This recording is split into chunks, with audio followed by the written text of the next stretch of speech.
Let's face it, Joe Biden is the most likable Democrat the party has to offer the American people for 2020.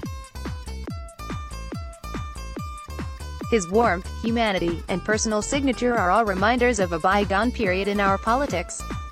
His brand reinforces the idea that there was once a time where both political parties could work together to solve the pressing problems of the day and that things could get done no matter where one stood on the ideological continuum. The reason he's ahead in the polls is because of his appeal to retail politics, voters who simply like the guy despite his intermittent missteps that they perceive simply as Joe Biden being Joe Biden. Not a big problem to them, as voters. But the missteps are major issues to wholesale political types, consultants, journalists, talking heads, other politicians and all those who follow politics as his sport. For this wholesale crowd, Biden is not seen as a placeholder candidate who in a counterintuitive way is saving Democrats from complete rejection from middle America. He is, rather, perceived by insiders as an obstructionist preventing the real nominee from starting a campaign against President Trump. For this group of know-it-alls, Biden is getting in the way of defeating Trump. Plain and simple. What these Democratic wholesalers, party regulars, and for the most part a majority of Democrats fail to see is that what the Democrats are selling is not resonating with most non-Democrats. They are not buying the story no matter what the Democratic focus groups say in the search for campaign issues that will beat the president. Sure, most Americans want better and cheaper health care. The dirty little secret is that this impossible dream, one that only the quixotic politician can promise, defies the physics of human exchange. Nothing in life can be both better and cheaper. Choose your poison, cheap or better, and you will be on far safer ground.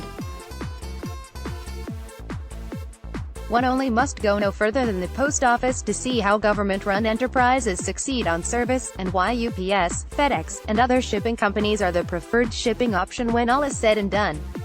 And let's not forget the Obamacare website rollout debacle, which reinforced every notion why Americans have avoided government-run healthcare since Harry Truman recommended it during his administration.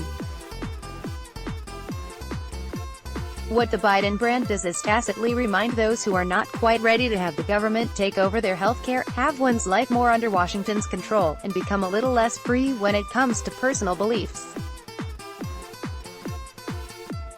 In short, Biden presents a moderate alternative to the progressive views of other leading presidential contenders.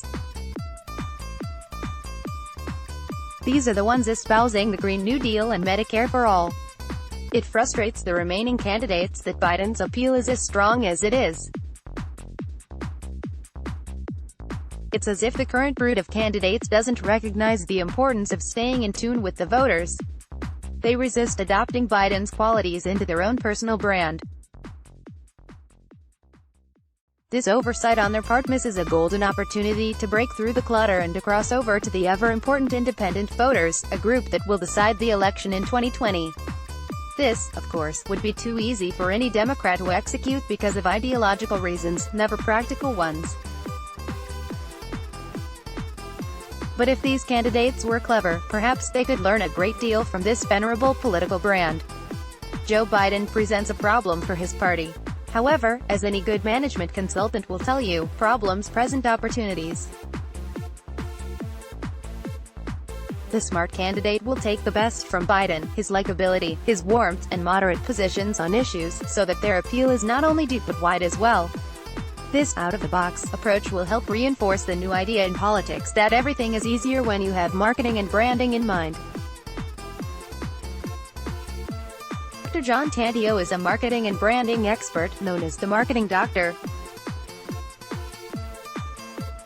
JT utilizes his doctoral skills in applied research psychology to analyze the issues and personalities of the day utilizing his marketing and branding lens. This provides his readers with additional insight needed to understand the new normal in politics, news, and culture. Dr. Tantillo is the OP writer for Political Vanguard. He is the author of People Buy Brands, Not Companies, and the Udemy course Go Brand Yourself. You can follow him on Twitter at Marketing Doctor and at facebook.com/dr.johntantillo. To read more of his reports, click here now. Let's block ads. Why?